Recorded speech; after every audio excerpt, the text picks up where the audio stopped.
ಕವಿ ಪರಿಚಯ. ಲಕ್ಕೂರು ಸಿ ಆನಂದರವರು ಕೋಲಾರ ಜಿಲ್ಲೆ ಮಾಲೂರು ತಾಲೂಕಿನ ಲಕ್ಕೂರಿನವರು. ಪ್ರಸ್ತುತ ಬೆಂಗಳೂರಿನ ಶೇಷಾದ್ರಿಪುರಂ ಕಾಲೇಜಿನಲ್ಲಿ ಕನ್ನಡ ಉಪನ್ಯಾಸಕರಾಗಿ ಸೇವೆ ಸಲ್ಲಿಸುತ್ತಿದ್ದಾರೆ. ಊರಿಂದ ಊರಿಗೆ 20ರ ಕಲ್ಲಿನ ಮೇಲೆ ಬಟವಾಡೆಯಾಗದ ರಸೀತಿ ಇತಿ ನಿನ್ನ ವಿದೆಯನು ಕವನ ಸಂಕಲನಗಳು ಸ್ಮೃತಿ ಕಿಣಾಂಕಂ ಆರುದ್ರ ದಿ ಲಾಸ್ಟ್ ಬ್ರಾಹ್ಮನ್ ಆಕಾಶ ದೇವರು ಅನುವಾದ ಕೃತಿಗಳು ಕಡೆಂಗೋಡ್ಲು ಶಂಕರಭಟ್ಟ ಕಾವ್ಯ ಪುರಸ್ಕಾರ ದು ನಿನ್ ಬೆಳಗಲಿ ಕಾವ್ಯ ಪ್ರಶಸ್ತಿ ಅಖಿಲ ಭಾರತ ದಲಿತ ಕಾವ್ಯ ಪುರಸ್ಕಾರ ಹಾಗೂ ಆಂಧ್ರಪ್ರದೇಶ ಸರ್ಕಾರದ ಶ್ರೀ ಕಾವ್ಯ ಪುರಸ್ಕಾರಗಳನ್ನು ಪಡೆದಿದ್ದಾರೆ. ಹುಟ್ಟಿನಿಂದ ಜಾತಿಯ ಕಾರಣಕ್ಕಾಗಿ ಲೋಕದ ಜನತೆ ಕೀಳಾಗಿ ಕಾಣುತ್ತಿರುವ ಬಗೆಗೆ ಗಾಢ ವಿಷಾದವಿದೆ. ಮುಟ್ಟಿದರೆ ಅಪವಿತ್ರವೆಂದು ಭಾವಿಸಿರುವ ಪ್ರಧಾನ ಸಂಸ್ಕೃತಿಯ ವಿರುದ್ಧ ದನಿಯೆತ್ತುವ ಕವನ ಆ ಸಂಸ್ಕೃತಿಯ ಭಾಗವಾಗದೆ ಸ್ವತಂತ್ರವಾಗಿ ಅಸ್ತಿತ್ವವನ್ನು ಸಾಷ್ಟಿಸಿಕೊಳ್ಳುವ ದಿಟ್ಟ ನಿಲುವು ಇಲ್ಲಿದೆ. ದಲಿತ ಸಮುದಾಯವು ಶತಮಾನಗಳಿಂದಲೂ ಅವಮಾನಗಳಿಗೆ ಸಿಲುಕಿದೆ. ಸಮಾಜ ಸುಧಾರಕರು ಸಂತರು ಅಸ್ಪೃಶ್ಯತೆಯ ವಿರುದ್ಧ ಹೋರಾಡಿದ್ದಾರೆ. ಜಾಗತೀಕರಣ ಯುಗದಲ್ಲೂ ಅಸ್ಪೃಶ್ಯತೆಯು ಬದಲಾದ ರೂಪದಲ್ಲಿ ಕಂಡುಬರುತ್ತಿದೆ. ಎಲ್ಲರೂ ಮುಖ್ಯವಾಹಿನಿಯಲ್ಲಿ ಒಂದಾಗಬೇಕಾದದ್ದು ಬಹುಮುಖ್ಯ. Poet Introduction. Lakkur C. Ananda is from Lakkur in Malur Taluk of Kolar district. He is currently serving as a Kannada lecturer at Seshadripuram College, Bangalore.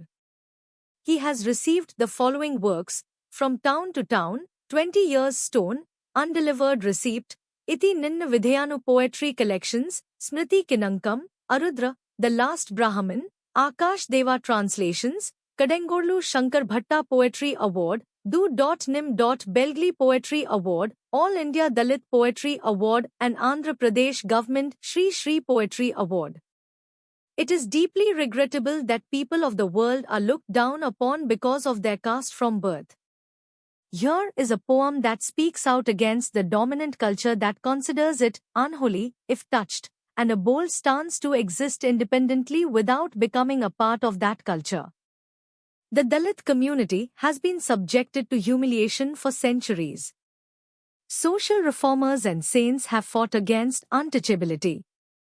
Untouchability is also seen in a changed form in the era of globalization. It is very important for everyone to unite in the mainstream. ನನ್ನನ್ನೊಮ್ಮೆ ಕ್ಷಮಿಸು ಬಿಡು ದೇವರೇ. ದರೆ ಮೇಲೆ ಉರಿಪಾದ ಊರಿ ನಡೆದಂತೆಲ್ಲ ಯಾರೋ ನನ್ನ ತಲೆಯ ಮೇಲೂ ನಡೆದಂತಾಗುತ್ತಿದೆ. ಜಗದ ಅಗಲದ ನಡುವಿನಿಂದ ಯಾರೇ ಕರೆದರು ಬಂದೂಕು ಬಾಂಬ್ ಎಂತಲೇ ಕೇಳಿಸುತ್ತಿದೆ ನನಗೆ. ಕವಿ ದೇವರನ್ನು ಉದ್ದೇಶಿಸಿ ವಿನಯಪೂರ್ವಕವಾಗಿ ಕ್ಷಮೆ ಬೇಡುತ್ತಿದ್ದಾರೆ. ಒಮ್ಮೆ ನನ್ನ ತಪ್ಪುಗಳನ್ನು ಕ್ಷಮಿಸು ದೇವರೇ ಎಂದು. ಅವರು ಹೇಳುವುದೇನೆಂದರೆ, ನಾನು ಭೂಮಿಯ ಮೇಲಿನಿಂದ ಹೆಜ್ಜೆ ಹಾಕುತ್ತಾ ನಡೆಯುತ್ತಿದ್ದರೂ ಅದರ ನೋವು ನನ್ನ ಮನಸ್ಸಿನಲ್ಲಿ ಯಾರಾದರೂ ನನ್ನ ತಲೆಯ ಮೇಲೆ ನಡೆಯುತ್ತಿರುವಂತೆ ಅನಿಸುತ್ತಿದೆ. ಅಂದರೆ ಭೂಮಿಯ ವ್ಯಥೆ ನನಗೆ ತಾಕುತ್ತಿದೆ ಎಂಬ ಭಾವನೆ. ಜಗದ ಅಗಲದ ಮಧ್ಯದಿಂದ ಯಾರೋ ನನ್ನನ್ನು ಕರೆದಂತೆ ಶಬ್ದ ಕೇಳಿಸುತ್ತಿದೆ. ಆದರೆ ಆ ಶಬ್ದವು ಪ್ರೀತಿ ಅಥವಾ ಶಾಂತಿಯ ಕರೆಗೆ ಅಲ್ಲ, ಅದು ಬಂದೂಕು, ಬಾಂಬ್, ಹಿಂಸೆ ಮತ್ತು ಯುದ್ಧದ ಸದ್ದುಗಳಾಗಿ ನನ್ನ ಕಿವಿಗೆ ಬೀಳುತ್ತಿವೆ. ಈ ಪದ್ಯದಲ್ಲಿ ಕವಿ ಮಾನವೀಯತೆಯ ನಾಶವನ್ನು, ಭೂಮಿಯ ನೋವನ್ನು ಮತ್ತು ಮಾನವನ ಹೃದಯದಲ್ಲಿ ಶಾಂತಿಯ ಕೊರತೆಯನ್ನು ಆಳವಾದ ಭಾವನಾತ್ಮಕ ರೀತಿಯಲ್ಲಿ ವ್ಯಕ್ತಪಡಿಸುತ್ತಾರೆ. The poet is humbly apologizing to God, "Forgive me once, God." He is saying that even though I am walking on the ground, the pain of it feels like someone is walking on my head. That is, the feeling that the sorrow of the earth is touching me. I hear a voice calling me from the middle of the vastness of the world, but that voice is not a call for love or peace, it is the sound of guns, bombs, violence and war that falls on my ears. In this verse, the poet expresses the destruction of humanity, the pain of the earth and the lack of peace in the human heart in a deeply emotional way. ನಮ್ಮದಲ್ಲದ ಯಾರದೋ ಸಮಾಧಿಗಳನ್ನು ಮೃದುವಾಗಿ ಸವರುತ್ತಿದ್ದರೆ ಜೀವಂತ ವ್ಯಕ್ತಿಗಳನ್ನು ಬಚ್ಚಿಟ್ಟುಕೊಂಡ ಗೋಡೆಗಳು ನನ್ನ ಕೈ ಗುರುತುಗಳನ್ನು ಅಪ್ಪಿಕೊಳ್ಳುತ್ತಿವೆ.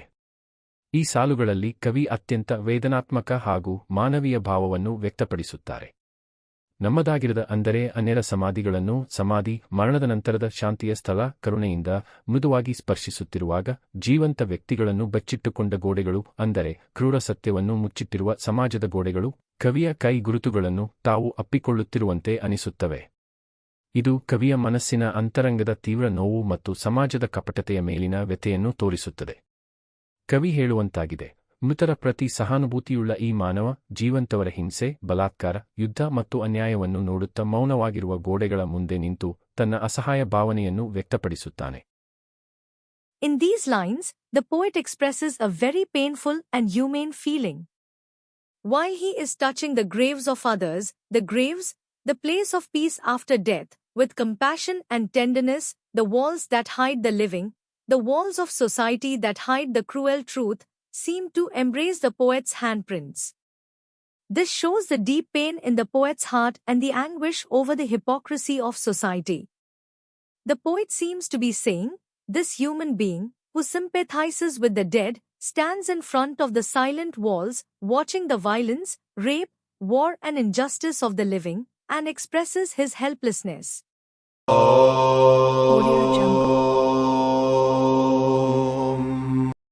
ಸುಮ್ಮನಿರಲಾರದೆ ಗುಲಾಬಿಗೆ ಮುತ್ತಿಡೋಣವೆಂದರೆ ಎಚ್ಚೆತ್ತ ಗುಲಾಬಿ ಯಾವ ಕುಲ ಯಾವ ಮತ ಎಂದು ಪ್ರಶ್ನೆ ಕೇಳುತ್ತದಿಟ್ಟಿಸಿ ನೋಡುತ್ತಿದೆ. ಈ ಸಾಲುಗಳಲ್ಲಿ ಕವಿ ಸಮಾಜದ ಅಸಹಿಷ್ಣುತೆ ಮತ್ತು ವಿಭಜನೆಯ ಮನೋಭಾವವನ್ನು ಅತ್ಯಂತ ಸೂಕ್ಷ್ಮವಾಗಿ ತೋರಿಸುತ್ತಾರೆ. ಕವಿ ಹೇಳುತ್ತಾರೆ, ನಾನು ಸುಮ್ಮನಿರಲಾರದೆ ಸೌಂದರ್ಯದ ಪ್ರತೀಕವಾದ ಗುಲಾಬಿಗೆ ಮುತ್ತಿಡೋಣವೆಂದಾಗ ಆ ಗುಲಾಬಿಯೇ ಎಚ್ಚೆತ್ತು ನಾನು ಯಾವ ಕುಲದವಳು ಯಾವ ಮತದವಳು ಎಂದು ಪ್ರಶ್ನಿಸುತ್ತದೆ. ಇಲ್ಲಿ ಕವಿ ಗುಲಾಬಿಯನ್ನು ಜೀವಂತ ರೂಪದಲ್ಲಿ ಚಿತ್ರಿಸಿದ್ದಾರೆ, ಅದು ಪ್ರಕೃತಿಯ ನಿರ್ಮಲ ಸೌಂದರ್ಯದ ಸಂಕೇತ. ಆದರೆ ಕವಿಯ ವ್ಯಂಗ್ಯಭರಿತ ನೋವು ಅಂದರೆ ಪ್ರೀತಿ, ಶಾಂತಿ, ಸೌಂದರ್ಯವೂ ಸಹ ಇಂದು ಜಾತಿ, ಮತ, ಧರ್ಮ ಎಂಬ ಗೋಡೆಗಳಲ್ಲಿ ಬಂಧಿತವಾಗಿದೆ. ಗುಲಾಬಿಯ ಸೌಂದರ್ಯವನ್ನು ಅನುಭವಿಸಲು ಹೊರಟ ಕವಿಗೆ ಆ ಗುಲಾಬಿಯೇ ಮಾನವ ಸಮಾಜದ ವಿಭಾಗಮಯ ಮನೋಭಾವವನ್ನು ಪ್ರತಿಫಲಿಸುವಂತೆ ಪ್ರಶ್ನೆ ಕೇಳುತ್ತದೆ. ಈ ಪದ್ಯದ ಮೂಲಕ ಕವಿ ಪ್ರೀತಿಯ ಶುದ್ಧತೆಯ ಮೇಲಿನ ಸಮಾಜದ ಕುಟಿಲ ದೃಷ್ಟಿ ಮತ್ತು ಅಸಹಿಷ್ಣು ಮಾನವ ಮನಸ್ಸಿನ ಸ್ಥಿತಿಯನ್ನು ತೀವ್ರವಾಗಿ ತೋರಿಸುತ್ತಾರೆ. In these lines, the poet shows the intolerance and divisive attitude of the society very sensitively. The poet says, when I could not remain silent and wanted to kiss the rose, the symbol of beauty, the rose itself woke up and asked, what caste do I belong to? What religion do I belong to? Here, the poet has depicted the rose in its living form. It is a symbol of the pure beauty of nature. But the poet's ironic pain is that love, peace, beauty are also bound by the walls of caste, creed, and religion today. The poet, who has set out to experience the beauty of the rose, asks the rose itself a question that reflects the divisive attitude of the human society. Through this verse, the poet sharply shows the society's narrow-minded view of the purity of love and the intolerant state of the human mind. ಒಂದಷ್ಟು ಸಮಾಧಾನ ಪಡೋಣವೆಂದು ಬೊಗಸೆಯೊಳಗೊಂದಷ್ಟು ನೀರು ತುಂಬಿಕೊಂಡು ಆ ಚಂದಿರನನ್ನು ಬಂಧಿಸಿ ಕುಡಿಯೋಣವೆಂದರೆ ಬೊಗಸೆಯೊಳಗಿನ ನೀರು ಬೆರಳ ಸಂದಿಯಲ್ಲಿ ಸೋರಿಹೋಗಿ ನಗುವ ಚಂದಿರ ಕೈಗಂಟಿಕೊಳ್ಳುತ್ತಿದ್ದಾನೆ. ಈ ಸಾಲುಗಳಲ್ಲಿ ಕವಿ ತನ್ನ ಮನಸ್ಸಿನ ಆಳವಾದ ಅಸಾಧ್ಯ ಆಸೆಯನ್ನು ಮತ್ತು ಜೀವನದ ಮೃಗಮರೀಚಿಕೆಯಂತಿರುವ ಸಂತೋಷವನ್ನು ಚಿತ್ರಿಸುತ್ತಾನೆ. ಅವರು ಹೇಳುತ್ತಾರೆ, ಒಂದಷ್ಟು ಸಮಾಧಾನ ಪಡೆಯೋಣವೆಂದು ಕೈಯ ಬೊಗಸೆಯಲ್ಲಿ ಸ್ವಲ್ಪ ನೀರನ್ನು ತುಂಬಿಕೊಂಡು ಆ ನೀರಿನಲ್ಲಿ ಪ್ರತಿಬಿಂಬಿಸಿದ ಚಂದಿರನನ್ನು ಹಿಡಿದು ಕುಡಿಯೋಣವೆಂದೇ, ಆದರೆ ಕೈಯಲ್ಲಿನ ನೀರು ಬೆರಳ ಸವಿಯೊಳಗೆ ಸೋರಿಹೋಗುತ್ತದೆ ಮತ್ತು ಚಂದಿರ ನಕ್ಕುಕೊಂಡು ಕೈಗೆ ಅಂಟಿಕೊಳ್ಳುತ್ತಿದ್ದಾನೆ. ಇದು ಒಂದು ಆಳವಾದ ರೂಪಕ. ಕವಿ ಹೇಳಲು ಬಯಸುವುದು, ಜೀವನದಲ್ಲಿ ನಾವು ಹುಡುಕುವ ಸಂತೋಷ, ಶಾಂತಿ ಅಥವಾ ಸಮಾಧಾನ ಎಂದರೆ ಚಂದಿರನಂತಿದೆ. ಅದು ದೂರದ, ಸುಂದರವಾದರೂ ಹಿಡಿಯಲಾಗದ ವಸ್ತು. ನಾವು ಅದನ್ನು ಹಿಡಿಯಲು ಪ್ರಯತ್ನಿಸಿದಾಗ ಅದು ನಮ್ಮ ಕೈಯೊಳಗಿನಿಂದ ತಪ್ಪಿಸಿಕೊಳ್ಳುತ್ತದೆ. ಆದರೂ ಆ ಅಸಾಧ್ಯತೆಯ ಮಧ್ಯೆಯೂ ಪ್ರಕೃತಿ ನಗುತ್ತಲೇ ಇರುತ್ತದೆ. ಅದು ಚಂದಿರನ ನಗು. ಈ ಕಾವ್ಯಭಾಗವು ಮಾನವನ ಆಸೆ, ಅಸಾಧ್ಯ ಕನಸು ಮತ್ತು ಪ್ರಕೃತಿಯ ಮೃದು ವ್ಯಂಗ್ಯವನ್ನು ಒಂದೇ ವೇಳೆ ಅನಾವರಣಗೊಳಿಸುತ್ತದೆ.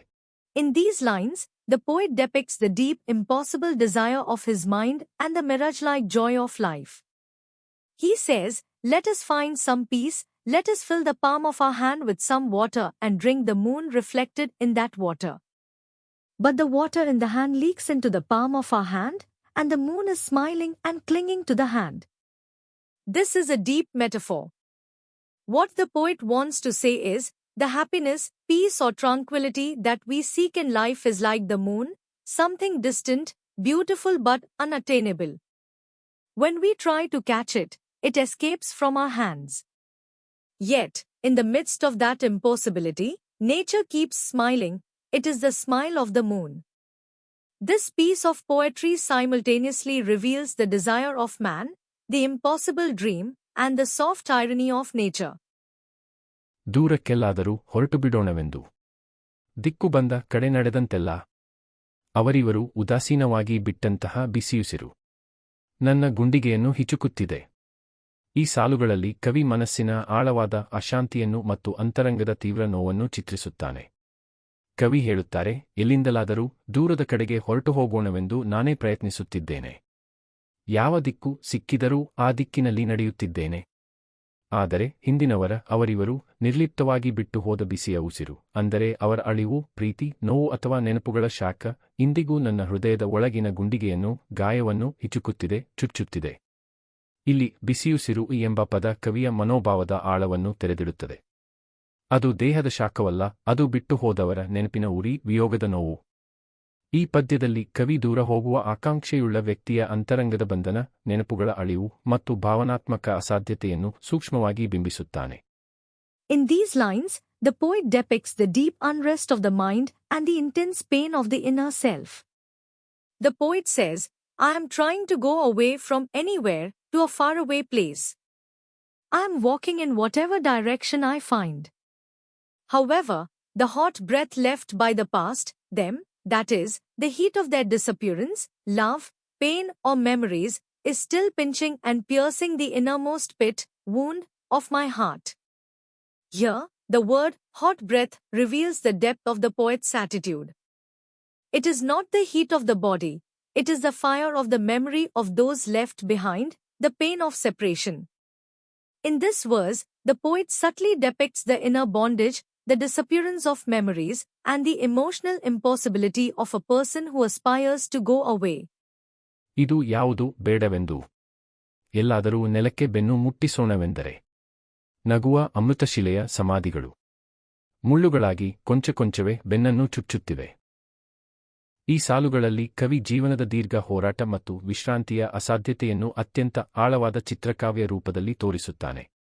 ಅವರು ಹೇಳುತ್ತಾರೆ, ಇದು ಎಲ್ಲವೂ ಬೇಡವೆಂದು ಎಲ್ಲಾದರೂ ನೆಲಕ್ಕೆ ಬೆನ್ನು ಮುಟ್ಟಿಸಿ ವಿಶ್ರಾಂತಿ ಪಡೆಯೋಣವೆಂದು ಯತ್ನಿಸಿದಾಗ ಆ ನೆಲದಲ್ಲೇ ನಗುವ ಅಮೃತಶಿಲೆಯ ಸಮಾಧಿಗಳು, ಅಂದರೆ ಶಾಶ್ವತ ಮೌನದಲ್ಲಿರುವ ಜೀವಗಳ ಗುರುತುಗಳು, ಮುಳ್ಳುಗಳಾಗಿ ಬೆನ್ನಿಗೆ ಚುಚ್ಚುತ್ತವೆ. ಇಲ್ಲಿ ನಗುವ ಸಮಾಧಿಗಳು ಎನ್ನುವುದು ವ್ಯಂಗ್ಯಭರಿತವಾದ ರೂಪಕ. ಅದು ಮರಣದಲ್ಲಿಯೂ ಮೌನವಾಗಿ ನಗುವ ಭೂತಕಾಲದ ನೆನಪುಗಳು, ನೋವುಗಳು ಅಥವಾ ಸಮಾಜದ ಕಠಿಣ ಸತ್ಯಗಳ ಪ್ರತೀಕ. ಕವಿ ವಿಶ್ರಾಂತಿ ಹುಡುಕಲು ಪ್ರಯತ್ನಿಸಿದಾಗ ಆ ಭೂಮಿಯೇ ಅವನಿಗೆ ಶಾಂತಿ ಕೊಡದೆ ನೋವಿನ ನೆನಪುಗಳಿಂದ ಚುಚ್ಚುತ್ತದೆ. ಈ ಪದ್ಯದ ಅಂತರಂಗದಲ್ಲಿ ಮಾನವ ಜೀವನದ ಶಾಂತಿ ಹುಡುಕುವ ಹೋರಾಟ, ಮರಣದ ಶಾಶ್ವತತೆಯ ವ್ಯಂಗ್ಯ ಮತ್ತು ನೆನಪಿನ ನೋವುಗಳ ಸ್ಪರ್ಶ ಆಳವಾಗಿ ಅಡಕವಾಗಿದೆ. In these lines, the poet depicts the long struggle of life and the impossibility of rest in a very profound pictorial form. He says, when I try to rest somewhere, even if it is not necessary, with my back to the ground, the laughing marble tombs on that ground, the marks of lives in eternal silence, prick my back like thorns. Here, laughing tombs is an ironic metaphor. It symbolizes the memories of the past, the pains, or the harsh truths of society that laugh silently even in death. When the poet tries to find rest, the very earth does not give him peace, but pierces him with painful memories. The essence of this poem is deeply embedded in the struggle of human life to find peace, the irony of the eternity of death, and the touch of the pain of memory. ನನ್ನನ್ನು ಈಗಲಾದರೂ ಕ್ಷಮಿಸು ಬಿಡು ದೇವರೇ. ಇವರನ್ನೆಲ್ಲ ಮುಟ್ಟಿ ಅಪವಿತ್ರವಾಗುವುದಕ್ಕಿಂತ ಮುಟ್ಟಿಸಿಕೊಳ್ಳದೆ ಪವಿತ್ರನಾಗಿರಬೇಕೆಂದು ಕೊಂಡಿದ್ದೇನೆ. ಈ ಸಾಲುಗಳಲ್ಲಿ ಕವಿ ತನ್ನ ಅಂತರಂಗದ ತೀವ್ರ ಬೇಸರ ಮತ್ತು ನಿರಾಶೆಯನ್ನು ದೇವರ ಮುಂದೆ ಹಂಚಿಕೊಳ್ಳುತ್ತಾನೆ. ಅವರು ಪ್ರಾರ್ಥಿಸುತ್ತಾರೆ, ದೇವರೇ, ಈಗಲಾದರೂ ನನ್ನನ್ನು ಕ್ಷಮಿಸು. ಕವಿ ಹೇಳುವಂತಾಗಿದೆ, ಈ ಜಗತ್ತಿನ ಜನರನ್ನು ಮುಟ್ಟುತ್ತಾ ಅವರ ನಕಲಿ ಧರ್ಮ, ಪಾಖಂಡ, ಅಸಹಿಷ್ಣುತೆ, ಹಿಂಸೆ ಮತ್ತು ಅಹಂಕಾರವನ್ನು ಅನುಭವಿಸುತ್ತಾ ನಾನು ಅಪವಿತ್ರನಾಗುತ್ತಿದ್ದೇನೆ. ಇಂಥವರ ಸಂಪರ್ಕದಿಂದ ಬುದ್ಧಿ, ಮನಸ್ಸು ಮತ್ತು ಆತ್ಮ ಮಾಲಿನ್ಯಗೊಳ್ಳುತ್ತಿದೆ. ಅದಕ್ಕಿಂತ ಯಾರನ್ನೂ ಮುಟ್ಟದೆ ದೂರವಿದ್ದೂ ನನ್ನ ಆತ್ಮಶುದ್ಧಿಯನ್ನು ಕಾಪಾಡಿಕೊಳ್ಳುವುದು ಒಳಿತು ಎಂದು ಕವಿ ನಿರ್ಧರಿಸುತ್ತಾನೆ. ಈ ಪದ್ಯದ ಮೂಲಕ ಕವಿ ಸಮಾಜದ ನೈತಿಕ ಕುಸಿತದ ವಿರುದ್ಧದ ತನ್ನ ಅಸಹ್ಯವನ್ನು ಹಾಗೂ ಆತ್ಮಶುದ್ಧಿ ಮತ್ತು ಪವಿತ್ರತೆಯ ತೀವ್ರ ಆಸೆಯನ್ನು ವ್ಯಕ್ತಪಡಿಸುತ್ತಾನೆ. ಇದು ಆಧ್ಯಾತ್ಮಿಕ ಪವಿತ್ರತೆ ಮತ್ತು ಸಾಮಾಜಿಕ ವಾಸ್ತವ್ಯದ ನಡುವೆ ನಡೆಯುವ ಅಂತರಂಗದ ಸಂಘರ್ಷದ ಅತ್ಯಂತ ಗಾಢ ಮತ್ತು ಮನಸ್ಸು ಮುಟ್ಟುವ ಚಿತ್ರಣವಾಗಿದೆ. In these lines, the poet shares his innermost sorrow and disappointment before God.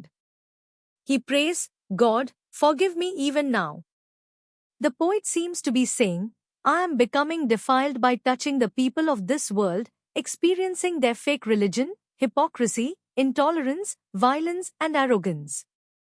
My intellect, mind, and soul are being polluted by such contact.